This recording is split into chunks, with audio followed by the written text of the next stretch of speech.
В историческом парке «Россия. Моя история» в Якутии открылась выставка «Я не боюсь». Выставка уникальна тем, что в ней поднимаются вопросы творческого осмысления феномена страха. Экспозиция создана в виде синтеза классической картинной выставки и мультимедиа-технологий, произведения живописи на полотнах, интерактивные иллюстрации, художественные арт-объекты. Выставка представлена в 3 зонах – сумерки, ночь, рассвет. Сумерки – место встречи человека со своими переживаниями. Ночь. Здесь посетителю придется ответить на самые сложные вопросы, обнаружить свою силу и найти путь к умиротворению. Рассвет станет отражением внутреннего спокойствия.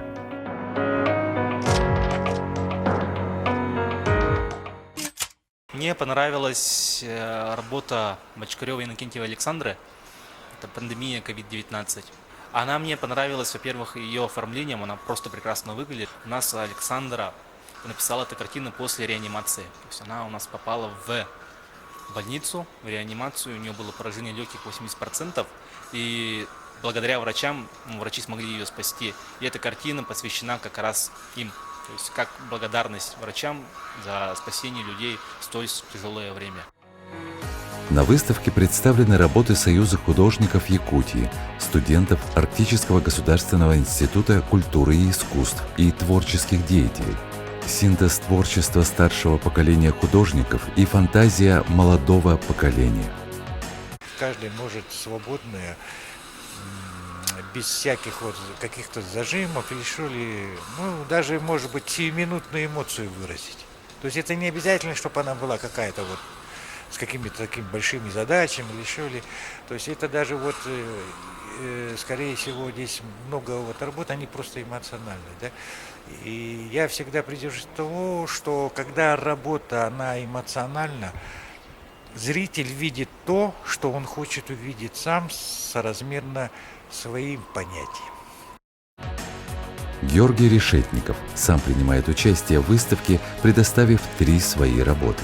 Одна из них – визит к Минотавру, одному из героев греческой мифологии. Просто символ. Минотавр – это некое такое отрицательное, возможно, да? Вот. И я где-то даже сравниваю его где-то с мастером Маргаритой, да, вот как бы, да, как он, Воланд говорит, что я зло, творящее добро. Но если конкретно говорить о форме, то здесь вот как видно, то есть вот это вот золотодобывающая наша алмазная, алмазная добывающая промышленность, это как бы некий алмаз. Вот. Но я рассматриваю алмаз как это и добро, и зло. Добро – это когда наша женщина красиво одевается, но сколько жизни, сколько смертей было за этим, сколько было негативного, связано с этим камнем, как бы вот это и есть символ Минотавра. То есть это то зло, которое выпустим, да, оно может принести добро, оно может принести зло. Визит к Минотавру, а там думайте, что из него это будет. Сардана Иванова, преподаватель Арктического института культуры и искусства, не осталась в стороне. Представила свои работы как художник-дизайнер на тему пожаров Якутии прошлого года. Опять скоро будет лето, и мы вот со страхом ждем, какое оно будет. Повторится ли это лето 2021 года, или оно уже не будет таким страшным. Все мы, конечно, хотим, чтобы это не повторилось. Все вот то, что мои работы сделаны, это все... Это лично мои страхи, потому что все лето мы провели на даче, задыхаясь в дыму. Мне было очень страшно за моих близких, потому что мама пожилая, конечно, у нее проблемы с легкими. И все это было очень тяжело и страшно, как это мы все переживем, конечно. И на работе, например, которая там представлена, например, там она построена, использована фотографии моего сына, который был добровольцем, который ушел. Мы даже сами, честно говоря, не знали, что он ушел. Узнали совершенно случайно, когда уже видели там репортажи со штаба этих добровольцев, которые были. Вдруг я вижу, что ребенок, конечно. Это было тоже, конечно, страшно, но все обошлось.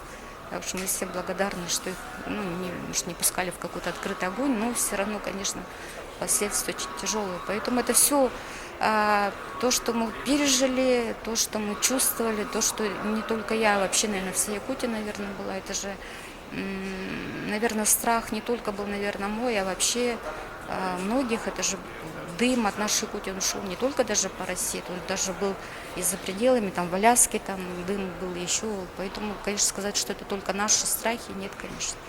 Надо делать то, чего ты боишься, чтобы освободиться от этого. Студенты не отставали от своих преподавателей.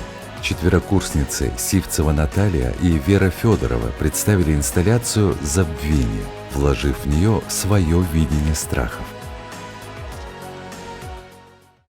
Инсталляция состоит в том, что люди не забывали, что их окружает, прекрасные воспоминания, например, первые шаги своего ребенка, первая улыбка своего ребенка, поступление в университет или выпуск из университета, или первое предложение от любимого человека, чтобы люди не забывали, откуда они.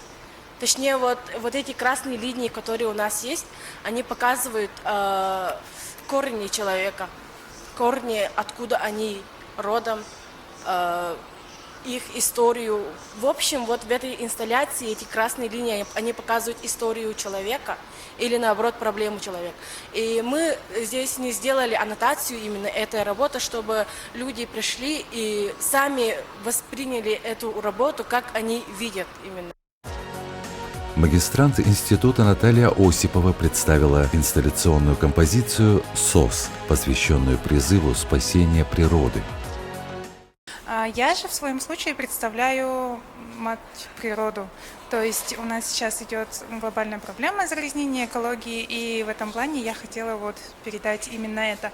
Но каждый зритель, ввиду своего жизненного опыта, ввиду своих каких-то взглядов на мир, он интерпретирует эту работу по-своему. Он может подумать, что руки, тянущиеся к лицу, желают имеют какой-то негативный характер, либо это наоборот руки, которые поддерживают, пытаются спасти. Будущий дизайнер Алексеев Алексей представил свою работу в виде колледжа из фигуры человека. На работе представлен коллаж из фотохроники времен Холодной войны, но смысл не совсем в этом. Этой работой я хотел сказать, чтобы мы не боялись глобальных исторических событий, изменений, и чтобы они делали нас только сильнее. Художник современного концептуального искусства Анна Курц представила сразу 3 работы, но обращает на себя внимание работа, основанная на страхе осуждения окружающих людей. Вот на самом деле, да, если честно, я смерти не боюсь. Она все равно придет ко всем, мы с этого начинаем, это закон сансары, как я говорю. А тут перекликается именно в этой работе то, что мы сейчас дети социальных сетей, у нас всегда ощущение, как будто нас видят, нас слышат, и мы понимаем, что мы живем в социуме, где каждое твое замечание будет, люди запомнят это, и мы понимаем, что каждая наша ошибка потом отзовется в нашем будущем. И, соответственно, что бы ты ни делала, это тебе вернется. Часто слышу от своих сверстников, что они боятся осуждения, что родители подумают, что друзья подумают, а по факту всем все равно возможно друг на друга. Возможно, есть какие-то игры того, что кто-то кого-то осудит, но на самом деле для меня лично это детский сад. Я считаю, что нужно жить так, как считаешь нужным. Но, конечно, никому не вредя, это самое главное условие. И, в принципе, все прекрасно, когда ты создаешь, и оно создается в хорошей энергии. Студентка Арктического института цифрового дизайна Лена Рожина развернула свои работы не для показа страха, а для борьбы со страхом. Выставка «Я не боюсь» состоит в том, чтобы с помощью картин, которые выставлены работы художники, уменьшить страх перед страхами. Моя концепция состоит в том, чтобы уменьшить страх арахнофобии. Арахнофобия – это боязнь пауков.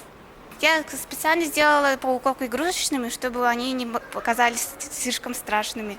И то, что как раз их можно побороть именно красивыми картинками, что ли. Я специально сделала их большими, и они как будто в помещении. И сделала их максимально цветными, чтобы они казались немного не пугающими. Молодые художники не только представляли свои работы в классическом виде, но и попробовали установить связь со зрителями, создав инсталляцию, позволяющую зрителю написать о своих страхах. Вот эта работа называется «Кут». С якутского это душа. И это как комок боли и страданий. То есть это у него капилляры, сосуды.